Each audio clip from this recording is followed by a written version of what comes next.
Welcome. You're listening to Parts and Charts, the IFS and Astrology podcast.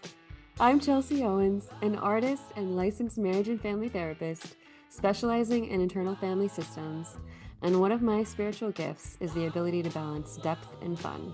And I'm KP Kaszabowski, a poet, filmmaker, and astrologer who seeks pathways to fully loving myself and others, and the language for what is happening underneath the surface. Together, we explore how inner parts and planetary archetypes speak to one another. Whether you're new to IFS or astrology or deep in your own integration practice, we're glad you're here.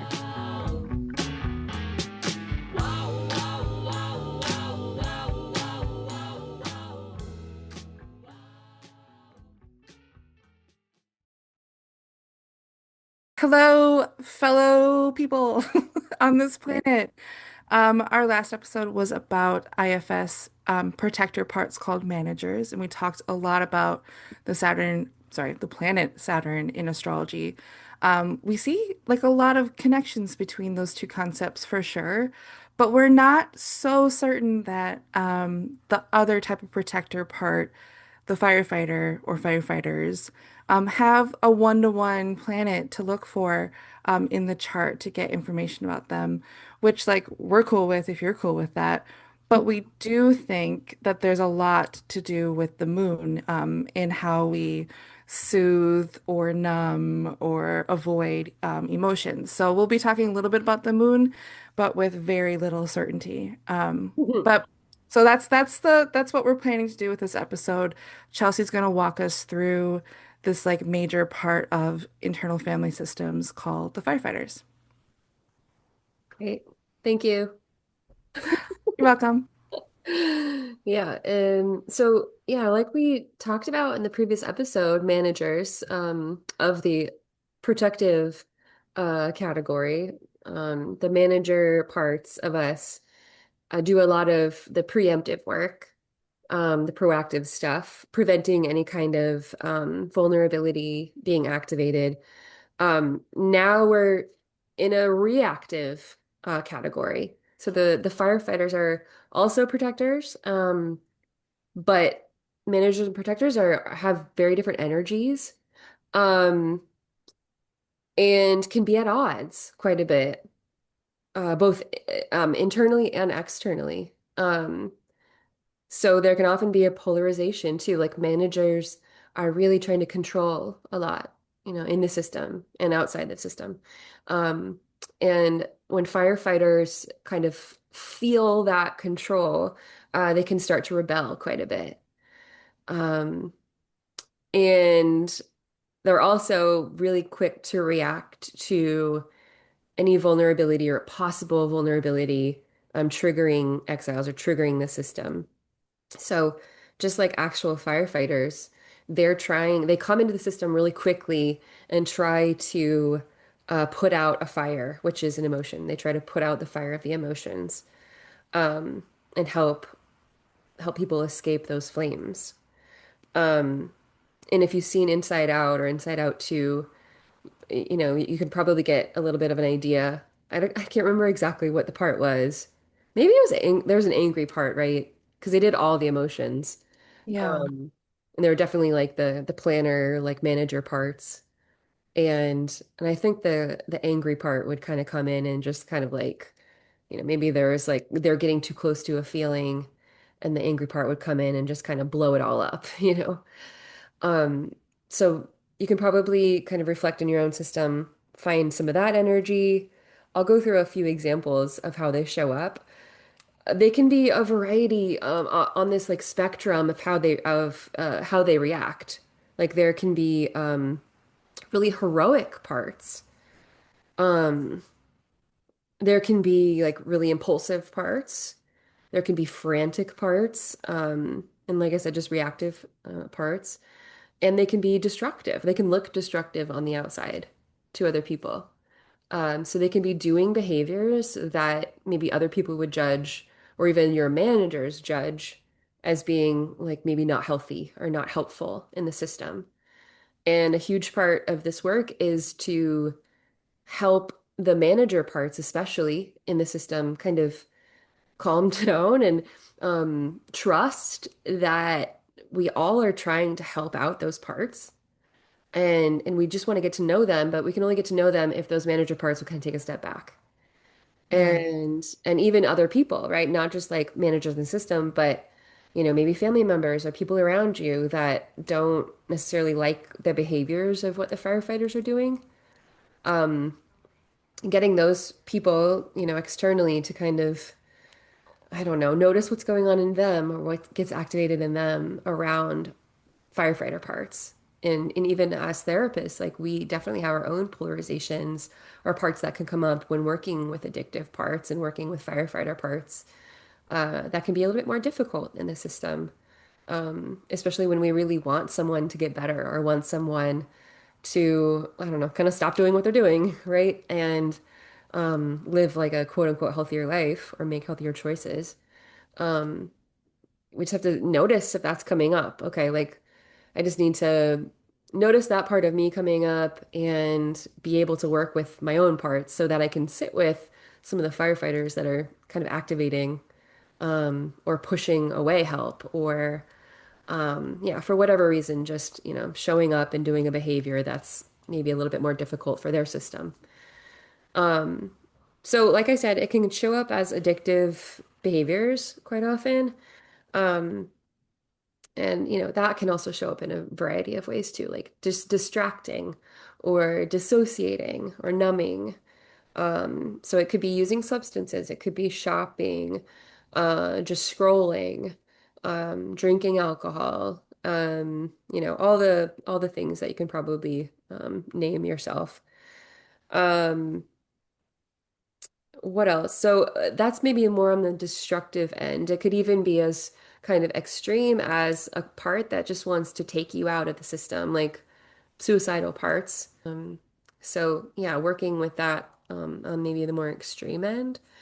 Um, and it can also look like a positive intention for the client, like a well-intentioned firefighter that does like spiritual things like meditating, journaling, um, yeah, like, maybe even artwork, right? Like some things that on the surface look maybe quote unquote healthier or, not as destructive, but there could be maybe some fears there.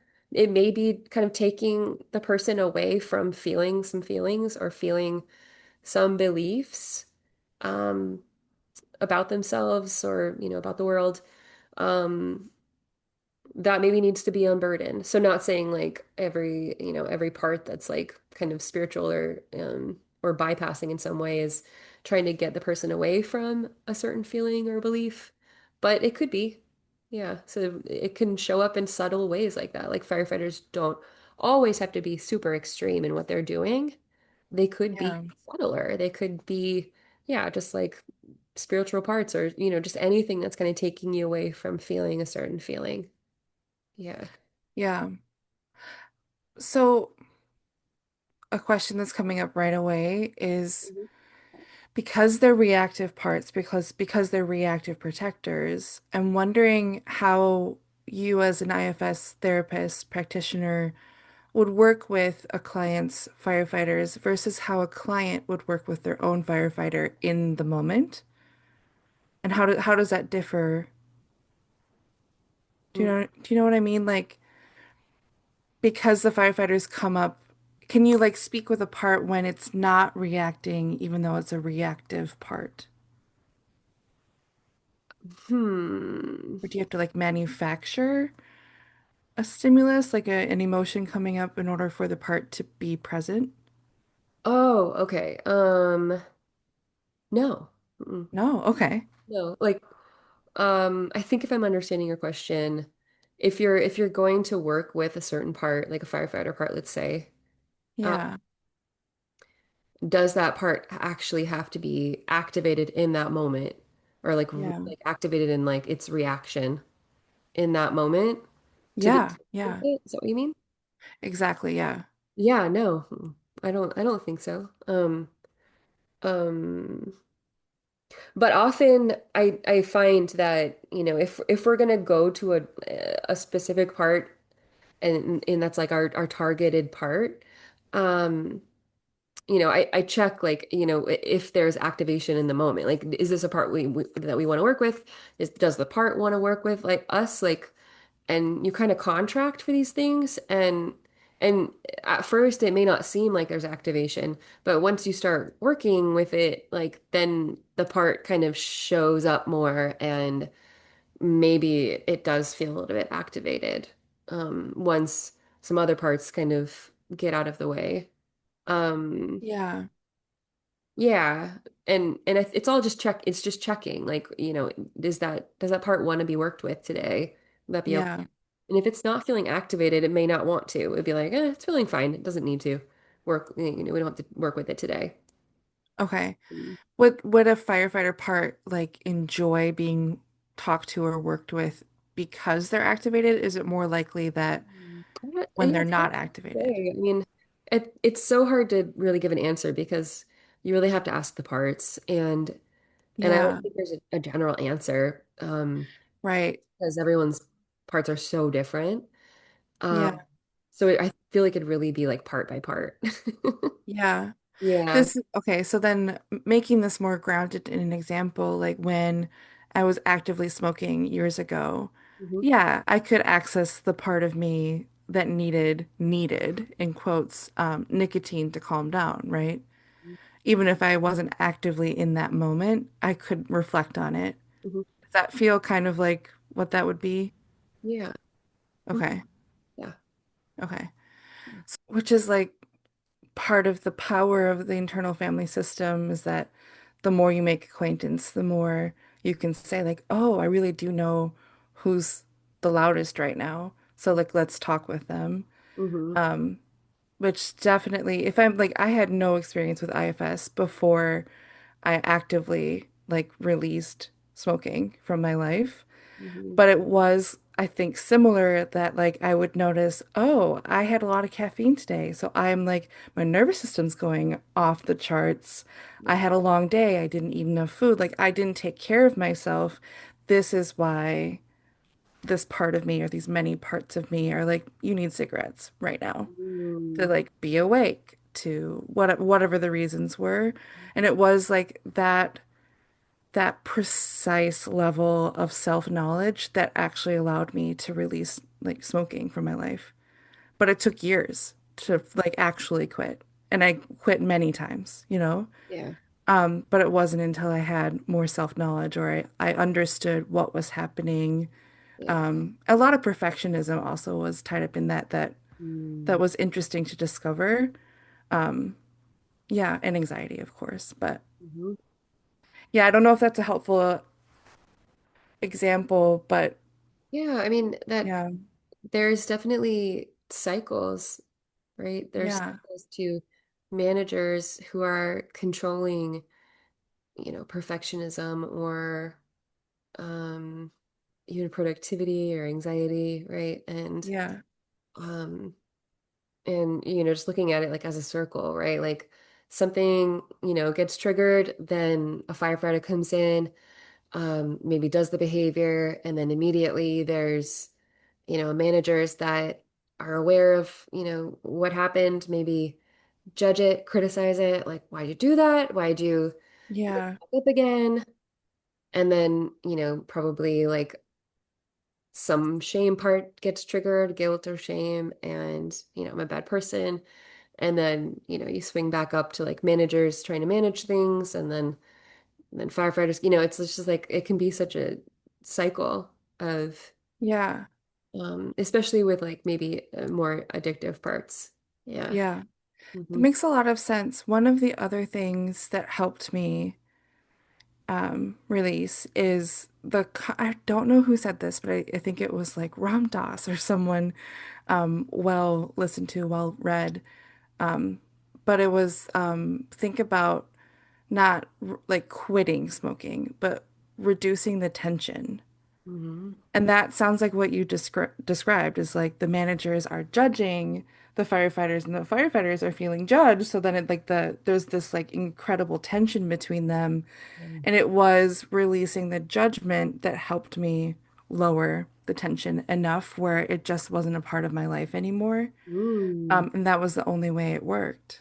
Wow. Yeah. Yeah. And I think that's true for all of my experiences with things I didn't want to do anymore or Yeah. things that I wanted to do is like to release this intense need to be perfect or great or good, which, yeah, those are manager words Yeah. versus the firefighter words, which is like relieving this high anxiety or tension or bad feeling. Yeah. Hmm. Yeah. Yeah. They really, I think they want to make you feel good, right? Yeah. There's the Yeah. question of like, am I good or I want to be good? And I think a lot of them truly believe, um, yeah, that they're really trying to make you feel good, trying to make you feel better. Yeah. You So know, even as destructive as they can, look on the surface, they're really yeah, trying to like, get you towards a good feeling. there really is nothing that feels better That's than smoking a cigarette. right. So, yeah, So, it worked. It worked for a while. I'm yeah. glad I have different things now, but yeah, that's true. Hmm. Like they did a really good job, just like most of the firefighters in the world. Yeah. Yeah. Mhm. Well, I shouldn't say most, all the firefighters in the world. Wow. Thank you, firefighters. Yeah. But like say someone comes to me and their main question is something like why, let's say, why do I keep smoking? Like why can't I keep smoking or why can't I quit smoking? Is there something in my chart that can help me find a way out? Like what does that sound like to you? Mm. What does that sound like to you in the chart? Or if someone were to come to you with that kind of quandary, how would you approach that? Well, I'd inquire like like where that question's coming from, like who's asking that question, Okay. because it sounds managerial, right? Which is like makes sense. Yeah. Yeah,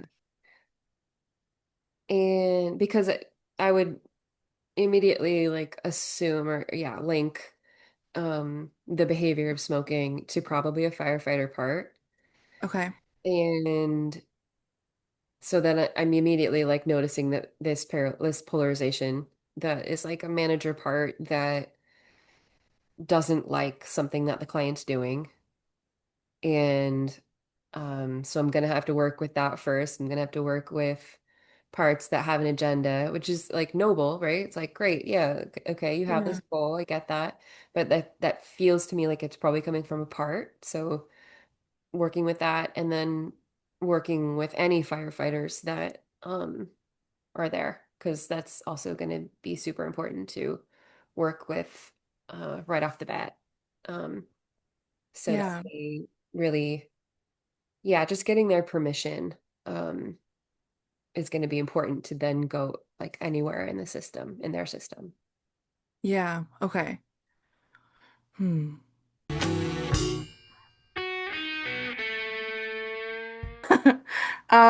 Okay, so we got a good overview and a couple like examples of how firefighters act in one's internal family system.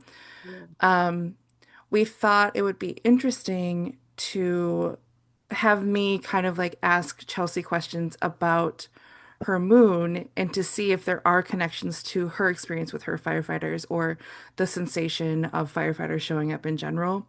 But before we look into her chart a little bit, I thought I could talk a little bit about the moon, I think obviously one of the most important parts in any of our charts, just because the moon is our most proximal. Um, is that the word? Is that a word? Um, is that it's a planet that is in the closest proximity to the Earth. Mm. That's like one of the reasons why the moon is like very important to us. It adjusts our tides. There's evidence that it adjusts our water levels in our bodies. That's the scientific side. The other thing about the moon in in astrological context that interests me a lot is the moon is kind of how we find our habits or our routines or the things that we can depend on but often change. Thinking about how the sun, the other luminary, sets and rises and sets basically at the same time every day. It adjusts very slowly. And then we can trust that there's going to be a solstice and or there's going to be two solstices and two equinoxes. So we can really, there's like a trust element to the sun, there's a conscious element to the sun, but it's the moon that's always changing, and we can depend on the moon to return back to its same point 28 days later. So there's similar to the sun, but obviously different in that it's reflective. Another thing about the moon that we look to as astrologers or as people who are looking at our own charts is like how we soothe, Mm. how we receive or search for nutrition or connection, um, the part of our human lives where we feel nourished and cared for. And it often shows us how we care for other people as well, or other beings, other places. Um, so if we're thinking about the energetics of the moon, it's really it looks to me like a lot like firefighters, Mhm. but there's not an obvious like urgency or reactive quality to the moon in the way that I see it. Though when I think about reactivity, the moon is where I go first. Sometimes Mars, but it's like emotional reactivity is the moon. Mhm. Um, so if we're thinking about, let's like, do you want to give me a random zodiac sign? Aquarius. Aquarius. Okay, so Aquarius moon, let's think about the energetics of the Aquarius zodiac sign. That is a sign that is highly observant, often isolates, has a lot to do with the mind, but in this like greater span of thinking. So it can be a little bit more philosophical than maybe conversational. Mm-hmm. So apply that kind of energetic blueprint to the moon. And if someone has themselves an Aquarius moon, maybe they find isolation or like separating themselves from a situation to be soothing, or maybe they do lean into mental work or mental reading. Reading is definitely a soothing activity. I shouldn't say definitely, can be a soothing activity for someone who has an Aquarius moon. So it's like that kind of information is really helpful when you get to know that the like the archetypes and apply it to your own life. And maybe there were moments where you tried soothing in a way that someone else tries and it didn't necessarily work for you. And it could be because your moon sign does not necessarily vibrate that way. Something else that I look for when I'm thinking about specifically reactivity is the moon in conversation with anything else in the chart? So is the moon connected to Saturn? Is the moon connected to Venus? Is there another conversation that is like influencing that person's like emotional texture, emotional landscape? Mm-hmm. And I will say I did a little bit of a survey on Instagram before recording this episode, and I had a few conversations that felt like the theory was being tested in an interesting way. For two reasons. There were some people who had really interesting connections to different planets that did line up with their self-care, like specifically self-care, not necessarily firefighter numbing, but like how they do take care of themselves. It was really like connected to the planet that was in conversation with the moon. Uh, But the other thing that was interesting is the position of the moon in the birth chart gave me a lot of information on specifically if there's a high reaction or a high intensity emotion, if they isolate or if they look for mm. like a talking partner or a friend or leaning in to a relationship. And we can get into the specifics on that later, possibly, but it was like the more private houses, if the moon was there, they tended to isolate or they tended to like need to be in their own bubble for a moment, and then they can come back after they felt soothed. That is when I was like, okay, maybe this is related to firefighters because a firefighter can be, my understanding is that a firefighter shows up and like removes you from a situation Mhm. or leans into a situation. And I think that it'd be interesting if anyone's listening to this and they know where their moon is in their chart, and if it does relate to the quality of their firefighters, if there is like a general quality of them. Okay, so that's like the what I was thinking. Um, Well, are now you I'm ready? curious, like Oh, you, well, I don't, maybe we'll have time for this at some point, like to go through, um, like each like all 12 yeah, of the moons and like what, yeah, what their qualities are, um, yeah. if you want to. Yeah, maybe that's for the paid subscribers. Because Okay. that's like, it's still such a personal thing. So it would have to be more of a conversation. But yeah, let's do something like that in the secret room. Subscribe. Yeah, because that's, just as you like mentioned what the Aquarius moons are like, I'm sure everyone's like, "Ooh, I need like more information about my specific moon." But yeah, and just like with parts, like and that's what's making it so hard to make generalizations is that there's so many different aspects and like other Yeah. influences and relationships going on. Like, yeah, just part to part, planet to planet, like house, Yeah. all of it that makes everything so unique. And like, so we're giving our generalizations and hypotheses, but it's all going to look very specific to each person, which is Yeah. possibly obvious, but yeah. That makes me want to point out that I do have a pretty rare or strange setup with my moon, Mhm. in that my moon makes no connection to any other planet in my chart. Mm. And every other planet is talking to each other. Every single other planet is talking to each other. Oh. Yeah, so that my moon is like, like, what? Why is everyone else in the other room? You Oh, know? so it really is isolated. Yeah, and then another element is that my moon is ruled by the moon because my moon is in Cancer. My moon is ruled by the moon. Yeah. So, like, I don't have another way to get information from another planet about my moon. Okay. It's not making an aspect to any planet. It's ruled by itself. And it's the only other information I get is that it's positioned in my seventh house, which does track for how I soothe myself. I tend to soothe myself with like a bonded partner, the seventh house, like, Oh. my husband or my dog or my best friend or someone that I like really, really trust, Hmm. um, is like often what I lean into when I need soothing or like when calming and that kind of thing. I also like I tend to lean into one-on-one bonded relationships because that's like where I feel the safest. Like the moon as the planet that shows us like where we feel safe or how we feel safe. Um, Hmm. yeah, so that's an interesting thing to point out that Hmm. our situations are all so unique. Hmm.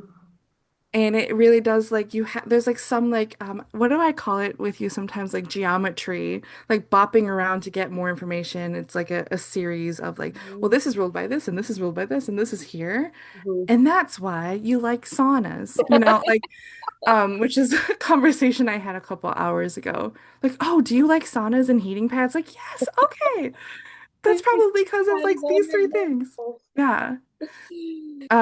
Okay, so maybe we can talk When about you yours. do that, like it's just the meme of Julie Roberts, like with the math. Like that's what I am. I'm just like, it just does not make sense.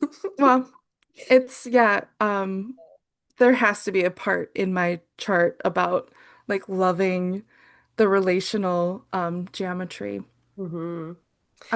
Yeah. Also, as you keep talking and I'm trying to interrupt, Um, do you think that there's a relationship to like risk taking in any planet or house?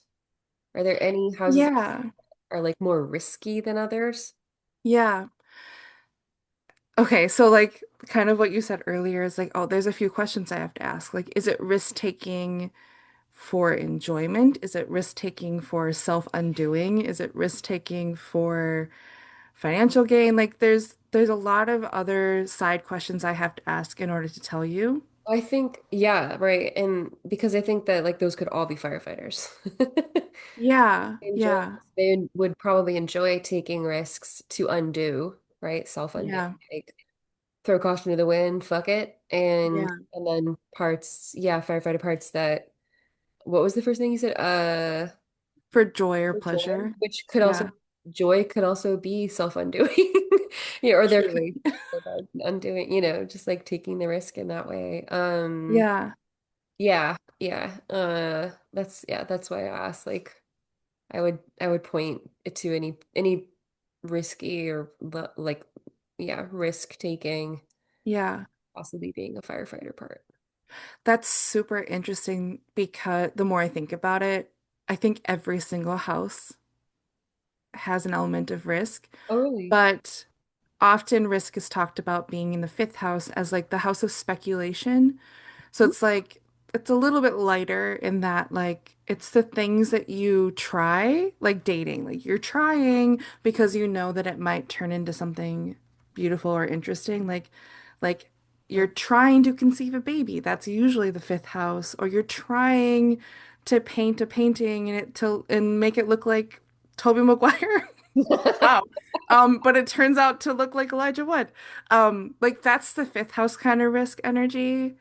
But then if I'm thinking about like the eighth house, there's that's the house of intimacy. Yeah, Like what we risk when we blend energies with someone else and how there has to be something at stake in order for intimacy to be felt. So yeah, that's a different kind of risk. yeah.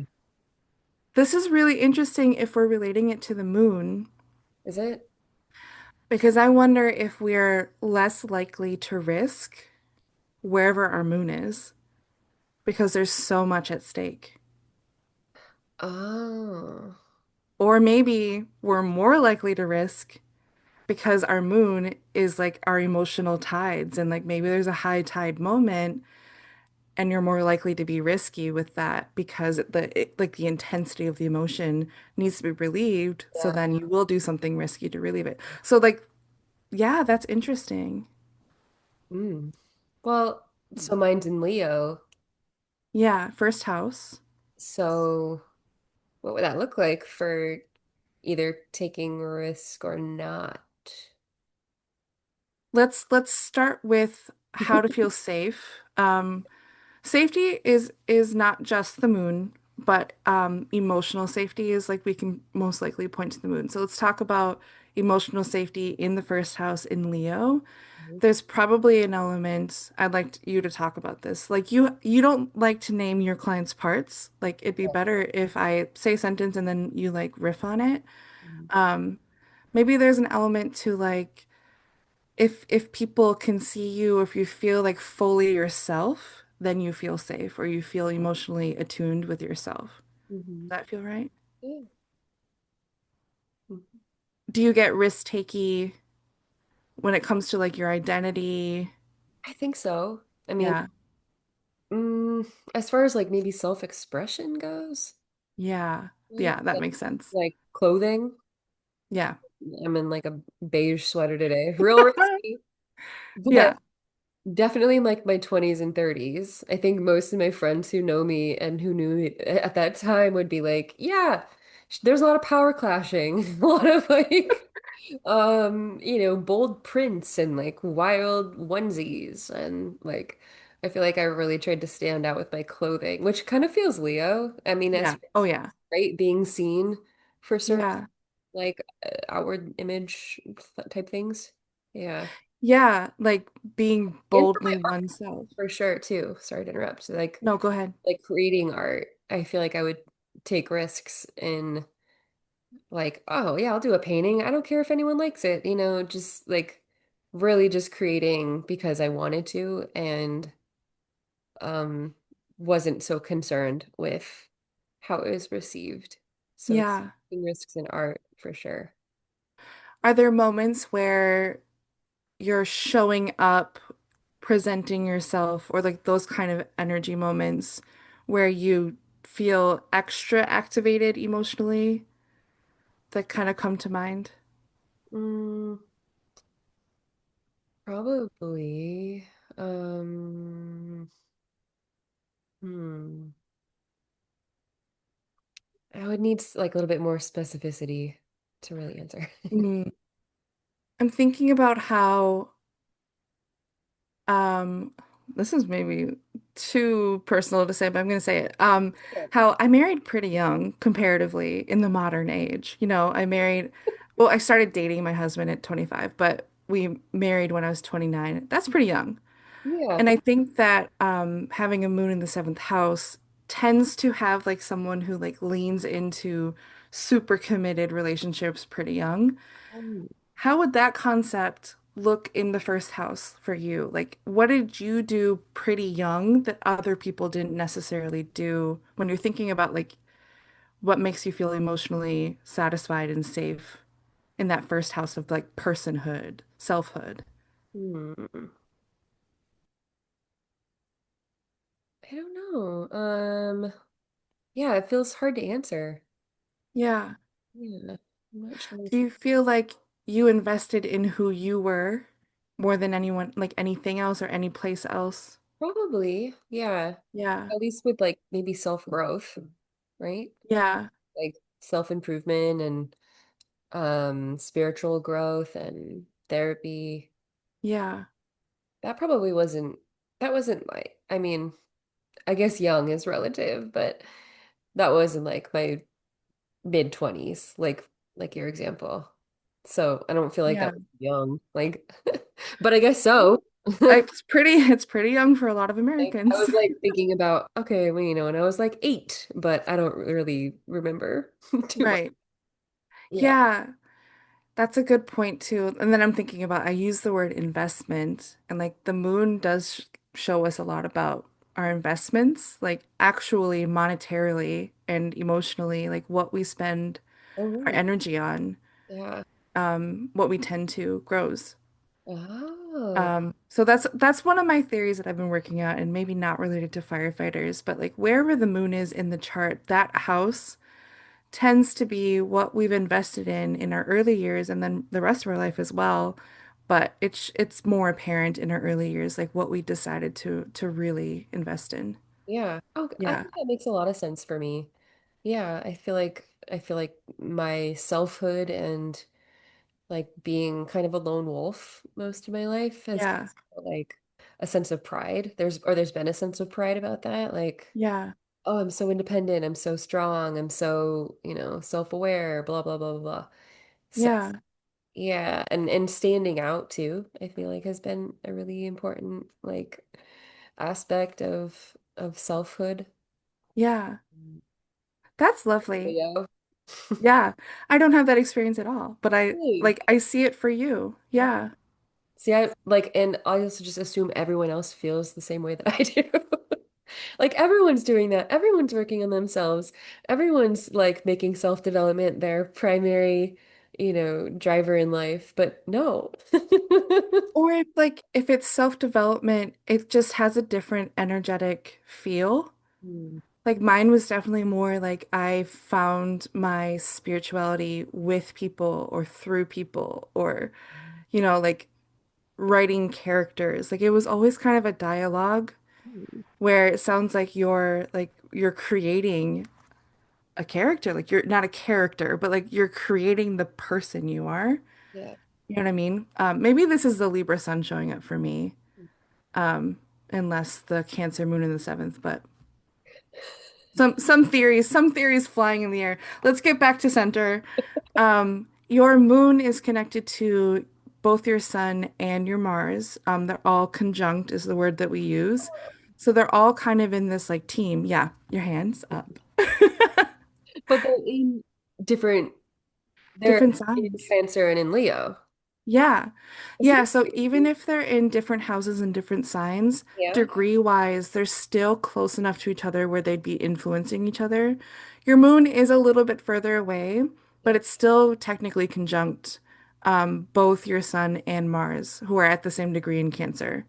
Mm, And there's a lot of different theories, but I do the 6 degree rule, and it's like exactly 6 degrees from your sun and Mars. okay. So we're calling it conjunct. Some astrologers might say it's not conjunct, but I would rebut by saying that the moon and the sun's influences are stronger because they're extremely personal luminaries in our chart. So their influence is more felt, even if they are 6 degrees away from each other. If you want to fight me in the comments, please do. I easily change my mind. But this is interesting to me for talking about firefighters because we were originally talking about firefighters being Mars in our chart. Yeah. And you have Mars, the moon, and the sun together. So maybe your Mars energy and your moon energy is similar. Mm, interesting. Yeah. I'm so curious how, yeah, like what parts are like Mars parts and what are moon parts for me. Yeah. Yeah, would you say So Mars is proactive or reactive or both? Maybe it's not either. I think it's both. Oh, I want to boil down Mars as quickly as I can. Mars is a whole thing, right? I don't know if we've talked about Mars very much yet, but Mars always has to cut something. Mars is the severing principle in our lives, which sounds dramatic, and it can be dramatic depending on who you are. But it's really important to understand that in everyone's psyche, we need to constantly be making cuts, Mm-hmm. like whether it's with a gardening shovel, like a gentler cut, or with like little scissors, or with an axe, or with a guillotine. Like we deserve and we always need the ability to cut something in order to have a fruitful life. So we're not anti-Mars here, but So it's like, maybe but it could be also like cutting people out of your life. right, or like deciding that something's not for you, or It's like you have 20. Well, go ahead. like saying no to something. Yeah, you have like 20 things to do on one day and you can only get three done, so you have to make the cuts. Okay. Yeah. So that's usually how Mars shows up in Yeah. modern life. Pretty managerial. Yeah, possibly, but then like Mars would show up if there's a conflict. So that's the reactive Mars. Okay. Um, and firefighters are always reactive. Is that true? Yeah. Okay. Yeah. So we're still in theory mode. Um, where do we want to go with where do we go want to go from here with this? Is there anything else you want to ask me about my chart? Yeah. How would we talk about your moon as it relates to firefighters? Like what are you comfortable talking about? Hmm. Let's find out. Okay. So, should I screen share? Yeah. Okay. You can see that Chelsea was born in the United States and nothing else. Okay. And I do have no other tabs open. Great. Yeah. We're doing good. Cool. Okay, so you'll see that for the people who are just listening, Chelsea's moon is at 2 degrees Leo in the first house, and then her sun and Mars are in Cancer in the 12th house. The 12th house is the house of self-undoing, as well as many other things. We say the word self-undoing because that can show up in so many different ways that I usually describe it as like ego dissolution. So it's like this is the house that gives us information on like how we release our boundaries as a person with an ego. This can look like in the extreme versions, like someone who um, often uses drugs or like consciousness raising like substances to be released from their mortal cage for a moment. This can look like someone who meditates beyond their own consciousness. This could look like Mm, psychic information. This could look like ancestral information. It can look like comments on self-esteem or self-image, but more in the way of how they like they're the person's observing themselves beyond their own like lived experience. So it's like a very boundaryless house. interesting. Yeah. Yeah. And having a moon conjunct your sun and Mars in there is interesting to me, thinking about the word self-undoing and how firefighters might show up as someone who takes you away Yeah. from your lived experience or your bodily experience for a Yeah. moment. I feel like that's where probably a lot of my firefighters live. Yeah. Yeah. In 12th and to first house too, probably. Because it's like if that also feels so related, like self, especially with the body and like controlling my body, Yeah. but then also like controlling, like you said, ego dissolution and self undoing. Um, so maybe there's a real interesting kind of dynamic between self undoing and then like the self identity of these Yeah. houses where I have a lot of this energy. Yeah, I feel like probably more or less with yeah, 12th house, like getting even with meditation, like getting into trance like state or psychic states.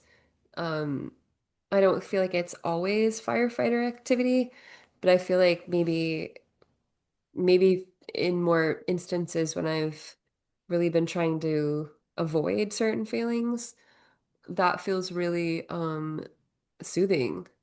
Yeah. And I'm trying to avoid feeling um what's the feeling? Probably like helpless or even hopeless. Yeah. Um or even sad or maybe even a little depressed. Um yeah, kind of dissolving some of those boundaries between like heaven and earth have helped to get away from some of those earthly feelings.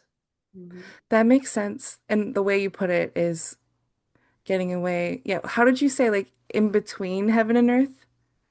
Yeah, maybe. Yeah. I don't remember. Yeah, that's a really good way to put it. And then the stark difference between like showing up and being yourself, like though these two houses are so different from each other that it Yeah. would make sense to me that if you had a group of firefighters, they would have very different feelings, Mm-hmm. or like approaches.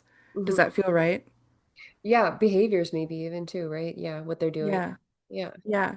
Hmm. Where like one side of your firefighters might be more like demonstrative Hmm. or expressive. The other side would be a little, yeah, like how you were saying, like releasing, leaning into to spirit or non-earth experiences. Yeah. Hmm. Totally. Yeah.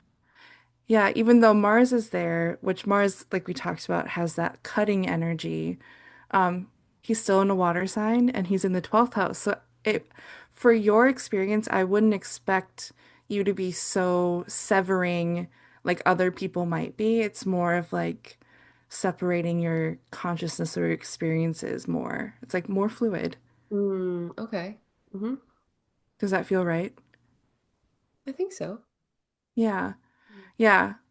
Okay, so I think this is a good place to stop for this discussion, and then maybe in a few weeks we'll pick it back up when we have more theories to test. Mm, okay. You Sounds think? good. Thank you everyone for following us on this trail.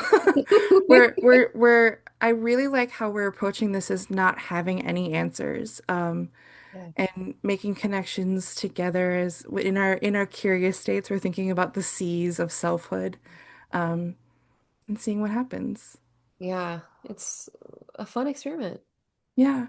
So thank you for coming along with us and really do come at me in the comments. I'm happy to be checked or to have your feedback if you don't want to be that aggressive. Oh. Okay, next time, we don't know what we're talking about, but we're talking with you. We'll be here. Okay, bye.